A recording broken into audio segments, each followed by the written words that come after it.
Good day, my friends. Froggy here, and welcome to part 2 of the ZZTop concert, Saturday's Port Renfrew Loop Ride.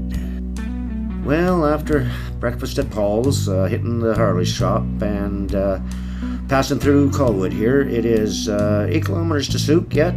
Jordan River is 42, and a nice 81 to Port Renfrew. Of course, we'll top up in Souk, and that should take me through and the rest of the way to Nanaimo.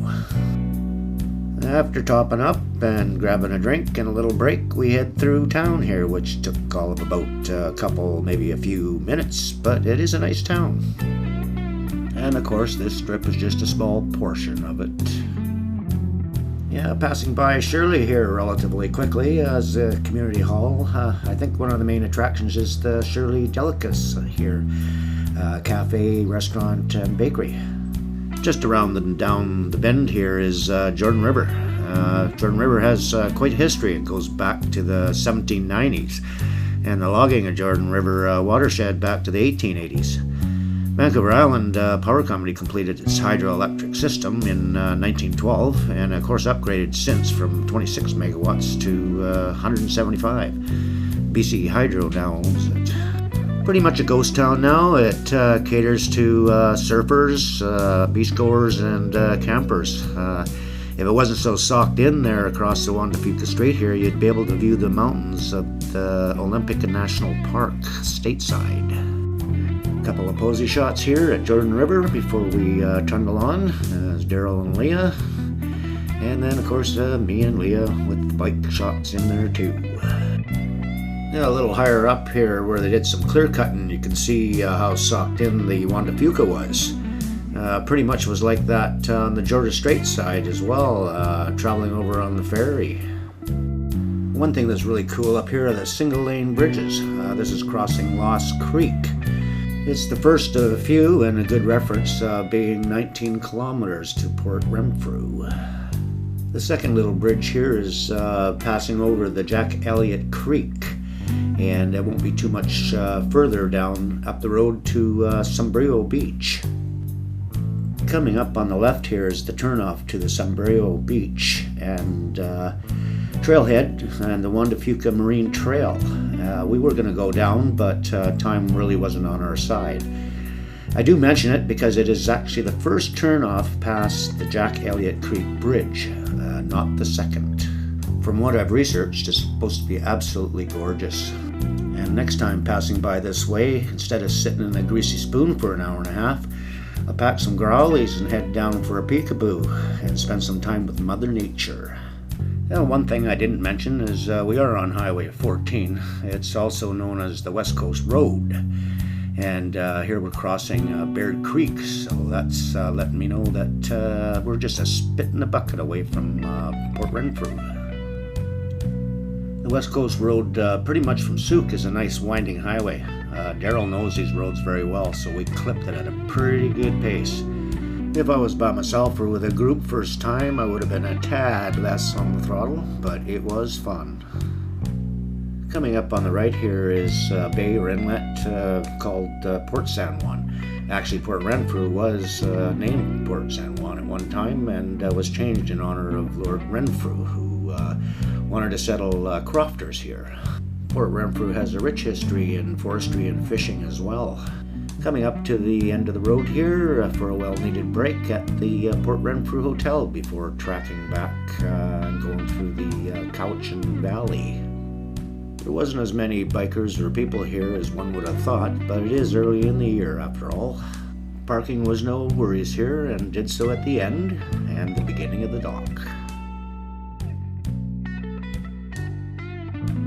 As the bikers coming out, giving us a friendly wave, we're ready to go in. They had a nice deck out the back, a little small, but it was nice. And so we decided to take advantage of it, sit down, take a break. We ordered drinks and shared an appy, and they had pretty good food here too as well. Taking some time out to stroll the dock was nice. They had some pretty cool cabins here to rent. Totem pole carvings, log swing sets, and decks out front to view the port of San Juan. Could be a nice little weekend getaway and hike down to Botany Bay and the Botanical Beach. The tide was high, but I took a few moments to listening to the water cresting the rocks. Only one word, tranquility. Well, this ends our little stay here at Port Renfrew, and we're heading back to the bikes to Trundle. And yeah, the hotel had a big deck out front, and I'm sure in the summer she's pretty packed. Doubling back a bit, not too far, turning left up Deering Road, we crossed the bridge here overlooking the inlet. Just a fantastic view. The inlet actually goes to the right, actually up quite far as well. Just after the bridge here is the Pashadat campground. Runs along the shore. Probably a great place for biking and camping. The next road on the right here is Island Road, taking you up to the homestead cabins. I looked them up and yeah, for sure, I could stay there for a weekend, no worries. Now the sign says Couch and Lake veer to the right. An alternative loop would go left on Pasadena Road up to what I believe is the mouth of the San Juan River and around Elliottsville and then back out to Deering Road.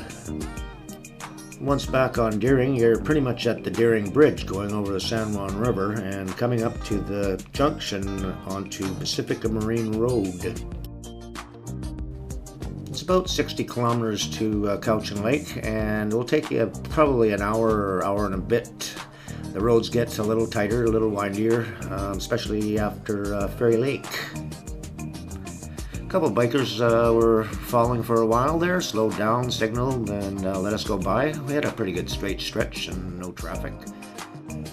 We were running along a dead-end arm of the San Juan River, sort of kind of like a slough. The trees went by, hard to tell, but trust me, it's very picturesque.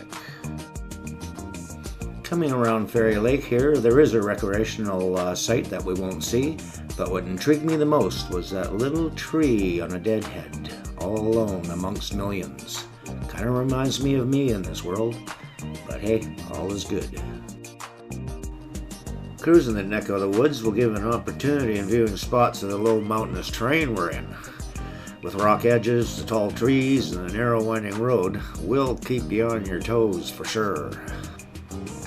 Not to mention the odd car that may pop out in front of you. Keep an eye out for critters too as well. This whole area here we've been passing by is Lizard Lake. And if you're wondering why it looks so shitty, it should. There was a fire here last year, August 13th, 2015. By the time they discovered it, it already burnt up 150 hectares. If you don't know what a hectare is, it's approximately 2.5 acres per hectare. Unfortunately, they do suspect it human-caused, and Mother Nature wasn't casting any sparks at that time. If you look up Lizard Lake, you'll see how beautiful it once was. Well, carrying on and just past Lizard Lake, a few nice curvy bends before heading up into the main Cowichan Valley. The road will open up a bit, and I'll mention a road hazard to look out for, and that is potholes. There are a few dandies for sure, with gravel spits alongside. Be careful going around them, especially on the oncoming blind side like we are here. Haha. Pretty much most of these big holes are within a kilometer or two. Other than them, not bad, and smaller easy misses. Cowichan Valley is a huge region between Victoria and Nanaimo borders and crosses the island to the west side Juan de Fuca from Port Renfrew north to Cluhus. The name Cowichan stems from the Aboriginals and means the warm land. The dry summers, mild winters here are considered Canada's only maritime Mediterranean climate and caters to many vineyards and wineries. Here's a mapped out view of the Cowichan region with a couple of the islands included. Like any place else, there's plenty to do, to see, and visit. Here we are strolling into the town of Lake Cowichan. Not a heck of a lot of people out, but as mentioned before, it's early in the season. We decided to pull into the local A&W for a break, and a cold one. I really didn't fancy anything at A&W. I was craving some real ice cream, and down the street saw a sign. The place is called Deep Fried Ice Cream. What a really cool place, and you should look them up on Facebook. Picked up one of these gems to carve my carvings. Can't remember what it was, but it was friggin' awesome. Decided to go across to the park there. They got some historical places and some info signs. Didn't have much time here, unfortunately. I managed to get a couple shots of the old trains they used to use back in the day, and it was time to head back to the bike and get ready to go. Just a little tidbit about Lake Cowichan.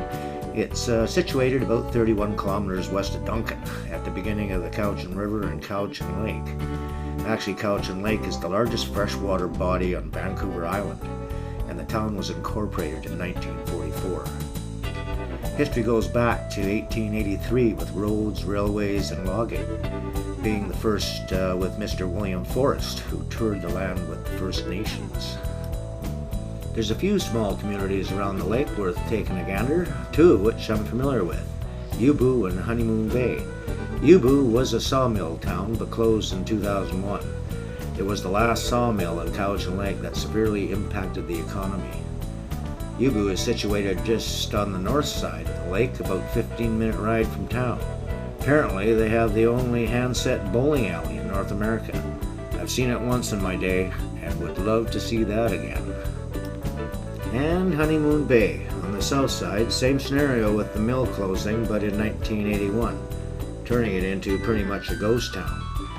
In 1997, the gas station and neighborhood pub Cutthroat Tavern reopened and since has become a major tourist destination with many recreational activities. For me, this would be one of the future long weekend trip, taking more time to see it up close and personal. Also, having friends living here, Bubba and Mish, could be a bonus, and haven't seen them for years neither. Well, I'm going to end this loop ride here with hitting Highway 18 to Duncan. Seeing on the map, we passed by Duncan coming down from Campbell River, making it a true island loop. One more personal item that made this trip special was also hooking up with my son, living in Nanaimo. His name is Aaron. I call him Horrent, given that name by my brother many moons ago, and stuck, and yeah, just automatically comes out of my lips. He's a roofer doing a friend's roof this Sunday, so we decided to meet up with him at his job site where he was working.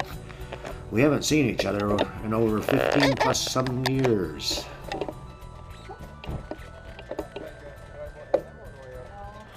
Horrent!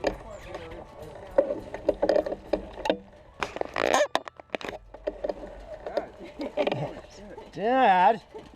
Holy fuck! How's it going? Good, how are you? Holy fuck, he's through! I thought you were about like this.